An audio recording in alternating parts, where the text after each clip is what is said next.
എന്നെ അറിയുന്ന പണ്ടേ അറിയുന്ന എൻ്റെ എല്ലാ ചങ്ങായിമാർക്കും അറിയുന്ന കാര്യമാണ് +2 കഴിഞ്ഞവർക്ക് അഡ്മിഷൻ എടുത്ത് കൊടുക്കുക. അപ്പോൾ അത് കൂടുതലായിട്ട് പറയാൻ എങ്ങനെയാണെന്ന് വെച്ചാൽ, ഇപ്പോൾ ഒരു കുട്ടി ഒരു ബയോളജി സയൻസ് എന്ന് പറയുന്നത് +2 കഴിഞ്ഞ കുട്ടി ഒരു ആവറേജ് നോർമൽ മാർക്ക് ഒരു 50-60% മാർക്ക്, അതൊന്നും നമുക്കൊരു വിഷയമില്ല. ആ കുട്ടിക്ക് BSc നഴ്സിംഗ് ആണ് പഠിക്കേണ്ടത്. ഉദാഹരണം എക്സാമ്പിൾ വിചാരിക്കാം. അപ്പോൾ എന്ത് ചെയ്യും, നമ്മളെന്ത് ചെയ്യും, അഫോർഡബിൾ ആയിട്ടുള്ളത്, ഹൈ ബഡ്ജറ്റിലായിട്ടുള്ളത്, മിഡിൽ ബഡ്ജറ്റായിട്ടുള്ളത് എന്ന് പറയേണ്ട ഏത് ബഡ്ജറ്റിലാണെങ്കിലും നമ്മൾ സെറ്റ് ചെയ്ത് കൊടുക്കും. അതായത് ഇപ്പോൾ ഓരോ ഫാമിലിക്ക് താങ്ങാൻ പറ്റുന്ന ഫീസ് ഉണ്ട്. അപ്പോൾ ആ ഒരു ഫീസ് കാര്യങ്ങളുള്ള കോളേജ് നമ്മൾ ബെസ്റ്റ്, അതായത് നല്ല പേപ്പർ വാലിഡിറ്റി ഉള്ള നല്ല പ്ലേസ്മെൻ്റ് എല്ലാം കിട്ടുന്ന കോളേജ് നമ്മൾ എന്ത് ചെയ്യും, സെറ്റ് ചെയ്ത് കൊടുക്കും. മെയിനായിട്ട് നമ്മൾ സെറ്റ് ചെയ്ത് കൊടുക്കുന്നത് ഒന്ന് മംഗലാപുരം, പിന്നെ ബാംഗ്ലൂർ, മൈസൂർ, പിന്നെ ലിമിറ്റഡ് ആയിട്ട് കേരളത്തിലുമുണ്ട്. പിന്നെ എന്താ പറയണ്ടേ, കേരളത്തിന് പുറത്ത് നോക്കുകയാണെങ്കിൽ UP, ആന്ധ്ര, അങ്ങനെ നോർത്ത് ഇന്ത്യയിൽ വളരെ ഫേമസ് ആയിട്ടുള്ള എന്താ പറയുക മെഡിക്കൽ കോളേജും കാര്യങ്ങളും എല്ലാം ഉണ്ട്, എഞ്ചിനീയറിംഗ് കോളേജും എല്ലാം ഉണ്ട്. അപ്പോൾ നമ്മൾ ആ രീതിയിൽ സെറ്റാക്കൂ.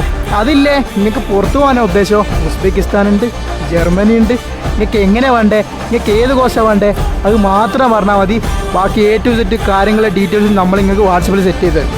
അപ്പോൾ സംഭവം ഇത്രയേ ഉള്ളൂ, പെട്ടെന്ന് നോക്കിക്കോളാം. അതായത് ഡിഗ്രിക്ക് BSc നഴ്സിങ്ങോ ഇല്ലെങ്കിൽ വേറെ എന്തെങ്കിലും AI സംബന്ധമായിട്ടുള്ള കോഴ്സുകളോ, ഇപ്പോൾ ട്രെൻഡിങ് ആയിട്ടുള്ള ഒരു കോഴ്സാണ് AI-ൻ്റെ. അതായത് നമുക്ക് ഓരോന്നെ BCA പേര് ആഡ് ഓൺ ആയിട്ട് AI കോഴ്സ് ചെയ്യാം. അപ്പോൾ അങ്ങനത്തെ എല്ലാ കാര്യങ്ങൾ പെട്ടെന്ന് സീറ്റ് ഫുള്ളാവും. അങ്ങനത്തെ എല്ലാം ഓരോ സബ്ജക്റ്റുള്ള ഡിഗ്രീസ് സീറ്റ് മൊത്തം ഫുള്ളാവും. അപ്പോൾ പെട്ടെന്ന് തന്നെ മാക്സിമം അറിയിക്കുക. ഞാൻ ഈ വീഡിയോ ചെയ്യാനുള്ള കാരണം എനിക്കിപ്പോൾ ഒരാളോട് പോയിട്ട് പറയാനോ ഒരാളെ നമ്പർ മേടിച്ചിട്ട് മെസ്സേജ് അയക്കാനോ അതിനുള്ള ഒരു ലിമിറ്റേഷൻ ഉണ്ട്.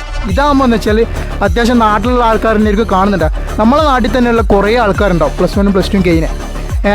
അപ്പോൾ +2 കഴിഞ്ഞിട്ട് വലിയ മാർക്കൊന്നും എല്ലാവർക്കും വലിയ മാർക്കൊന്നുമില്ല. ഞാൻ ഓൾറെഡി 2 വിഷയത്തിൽ പൊട്ടിയിട്ട് ഞാൻ സേവ് ചെയ്തിട്ടുണ്ട്. അപ്പോൾ അതേപോലെ തന്നെ സേവ് ചെയ്തിട്ടുള്ളവർക്ക് പെട്ടെന്ന് പറഞ്ഞാൽ നമുക്കൊരു കോളേജ് സെറ്റാക്കി വെക്കാം. അത്യാവശ്യം പരിപാടി കാര്യങ്ങൾ, അത്യാവശ്യം എൻജോയ്മെൻറ്റ്, എന്താ പറയുക എൻ്റർടൈൻമെൻറ്റും എല്ലാം ഉള്ള കോളേജ് അങ്ങനെയാണെങ്കിൽ ഞാനിപ്പോൾ നിലവിലുള്ള Bangalore one of the best കോളേജാണ് ആചാര്യ. അതേപോലെ കുറേ കോളേജ് ഉണ്ട്, മെഡിക്കൽ കോളേജ് ആയിക്കോട്ടെ ഏത് കോളേജ് ആയിക്കോട്ടെ, നമ്മൾ വൺ ഓഫ് ദ ബെസ്റ്റ്. നിങ്ങൾ എങ്ങനെയാണെന്നോ പറയുന്നത്, നിങ്ങൾ പറയുന്നത് ഇപ്പോൾ ലോ ബഡ്ജറ്റ് മതി, low budget okay, high budget okay, ഓരോരുത്തർക്ക് അഫോർഡ് ചെയ്യാൻ പറ്റുന്ന റേറ്റ് ഉണ്ട്.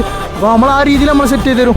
അപ്പോൾ നിങ്ങളോട് ആകെ ഒരു കാര്യം പറയാനുള്ളത്, നിങ്ങൾ വിചാരിക്കും നമ്മളിങ്ങനെ ഫോക്കസ് ചെയ്യുന്നത് നമുക്ക് പൈസ ഉണ്ടാക്കാൻ വേണ്ടിയിട്ട് അങ്ങനെ ഇങ്ങനെയല്ലേ, അതൊന്നുമല്ല. നിങ്ങൾക്ക് നല്ല രീതിയിലൊരു കോളേജ് വേണമെന്നുണ്ടോ, പെട്ടെന്ന് തന്നെ വിളിച്ച് സെറ്റാക്കും മക്കളെ. കോഴ്സും കാര്യങ്ങൾ ഡീറ്റെയിൽസും ഫുഡ് ആൻഡ് അക്കോമഡേഷനും ഹോസ്റ്റലും എല്ലാ ഡീറ്റെയിൽസും നമ്മൾ പറഞ്ഞുതരും. നിങ്ങൾ ഇൻട്രസ്റ്റഡ് ആണെങ്കിൽ നമ്മൾ അഡ്മിഷൻ സെറ്റാക്കി തരും.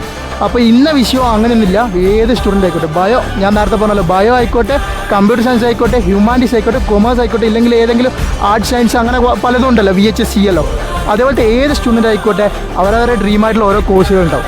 അപ്പോൾ അങ്ങനത്തെ കോഴ്സുകൾ നിങ്ങൾ പറഞ്ഞാൽ നിങ്ങൾക്ക് എവിടെയാണ് നോക്കേണ്ടതെന്നും കൂടി പറഞ്ഞാൽ ബാക്കി നമ്മൾ സെറ്റ് ചെയ്ത് തരും. ഓക്കെ, അപ്പം മറക്കേണ്ട, പെട്ടെന്ന് നോക്കിക്കോ. ഈ വീഡിയോക്ക് ഒരു ഡിസ്ലൈക്ക് അടിച്ചു വെച്ചോട്ടാ. Okay, set.